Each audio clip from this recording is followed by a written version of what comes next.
اگلے 24 گھنٹے کے لیے اونٹ کی طرح اپنی کوہان میں پانی اور معدے میں کھانا جمع کر رہا تھا۔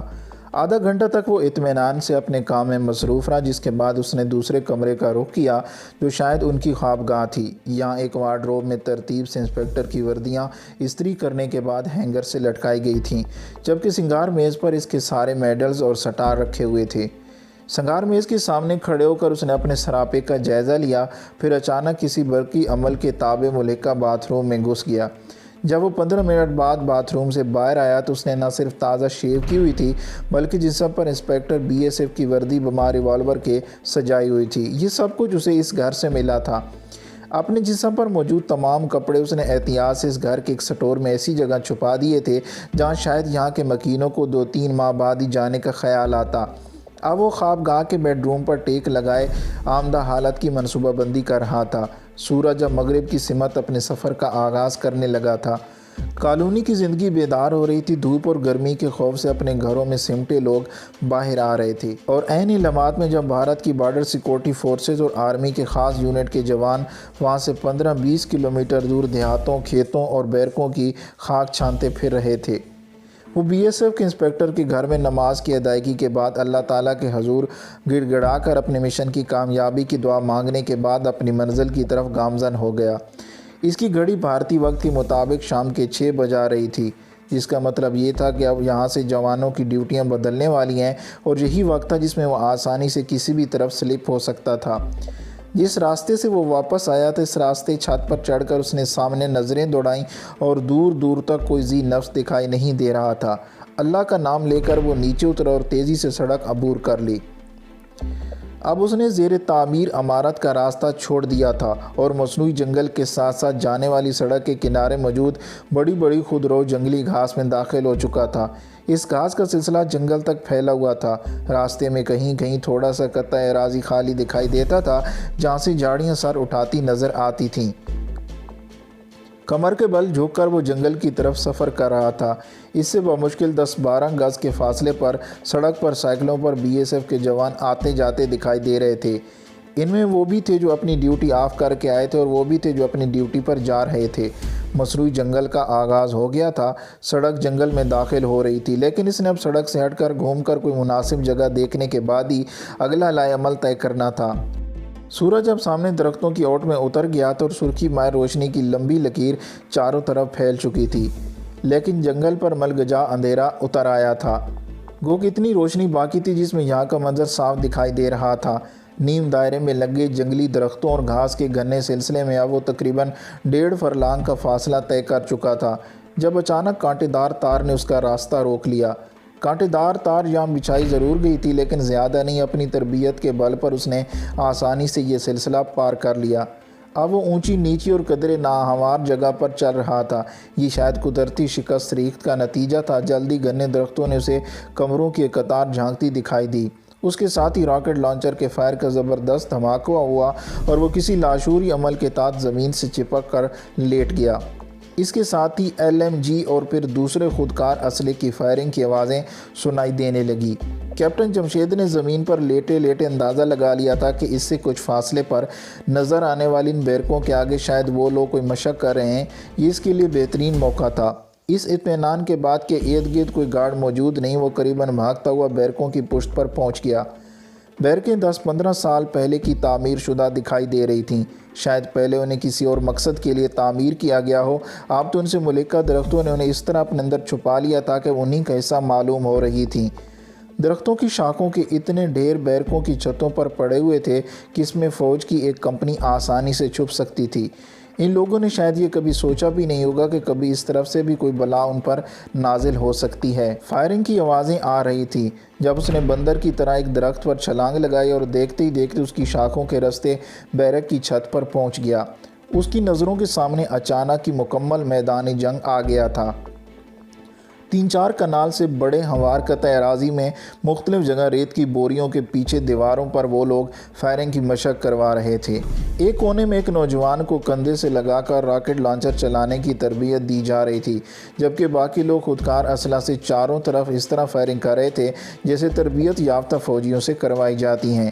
وہ فائرنگ کرتے کرتے اچانک ایک طرف کرتے، پھر گلا بازی کھا کر دوبارہ اٹھ کھڑے ہوتے اور ٹارگٹ پر فائرنگ شروع کر دیتے۔ اچانک ہی فائرنگ کی آوازیں رک گئیں۔ ان کے 10-12 انسٹرکٹرز انہیں کچھ کہہ رہے تھے جس کے یہاں کچھ سمجھ نہیں آ رہی تھی، لیکن اس نے دیکھا وہاں موجود 10 سے 15 کے درمیان زیر تربیت تقریب کاروں نے اب ایک سمت جدھر بیرکیں بنی ہوئی تھیں اکٹھے ہونا شروع کر دیا۔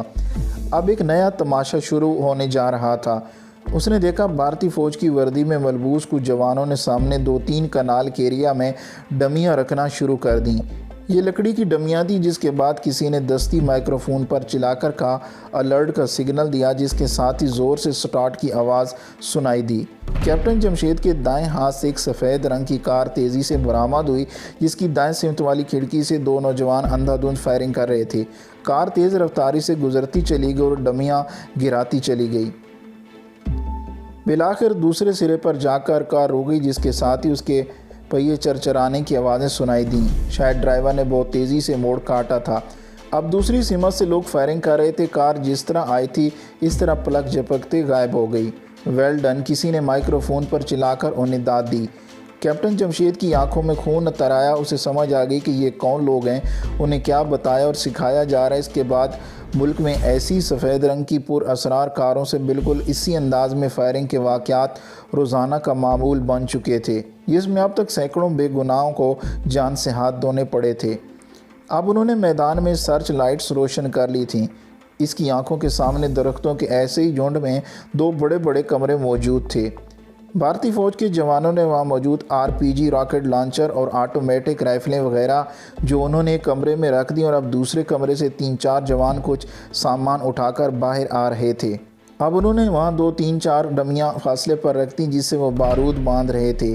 شاید انہیں ریموٹ کنٹرول کے ذریعے دھماکے کی تربیت دی جا رہی تھی۔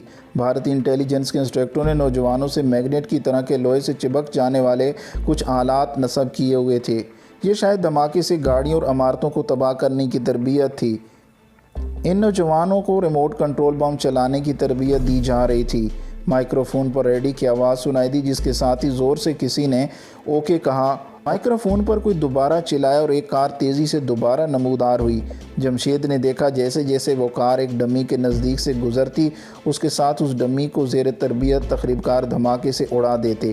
اس طرح انہیں موونگ ٹارگٹ ہٹ کرنے کی مشق کروائی جا رہی تھی۔ اس کھیل کا ڈراپ سین بڑا ہی اندوناک تھا۔ اس نے دیکھا ایک نوجوان کو 3-4 بھارتی سورمے کہیں سے پکڑ کر زمین پر گھسیٹتے ہوئے باہر لا رہے تھے۔ وہ نوجوان آگے خدا رسول کے واسطے ڈال کر معافیا مانگ رہا تھا، جس سے یہی ظاہر ہوتا تھا کہ یہ ان کے تخریب کاروں میں موجود کوئی غدار ہے۔ جمشید کو علم تھا کہ ایک مرتبہ بھارتی کیمپ میں پہنچنے والے کسی بھی تخریب کار پر اگر ان لوگوں کو معمولی سا بھی شک ہو جاتا کہ وہ گڑبڑ کر رہا ہے تو اس کا انجام بہت بھیانک ہوتا تھا۔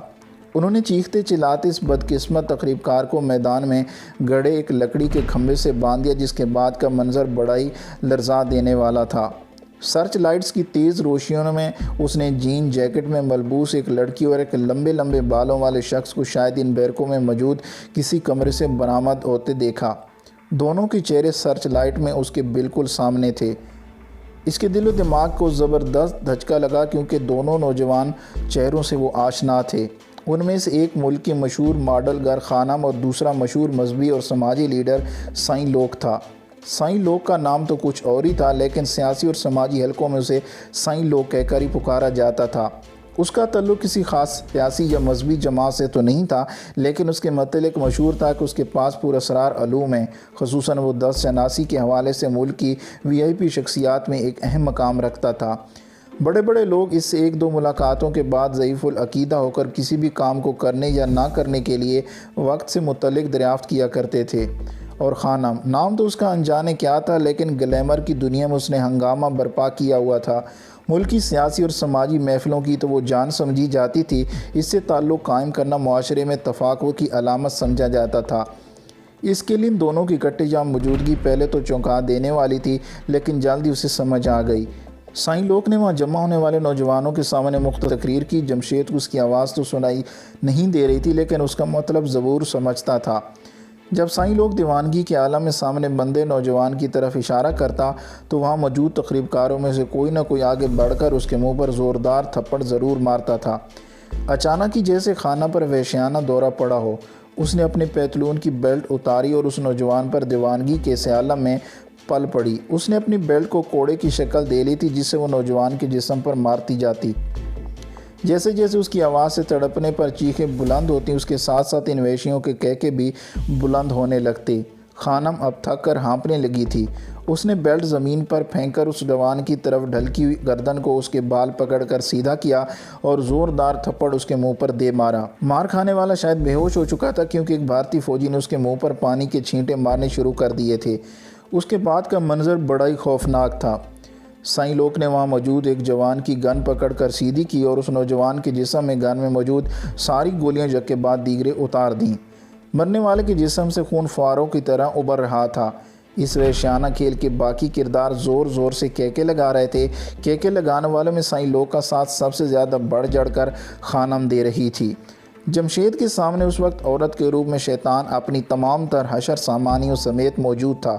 اس نے دیکھا کہکے لگاتے ہوئے سائیں لوک اسے اپنی بغل میں دبا کر ایک طرف لے گئے، پھر سب ایک ایک کر کے وہاں سے چلے گئے۔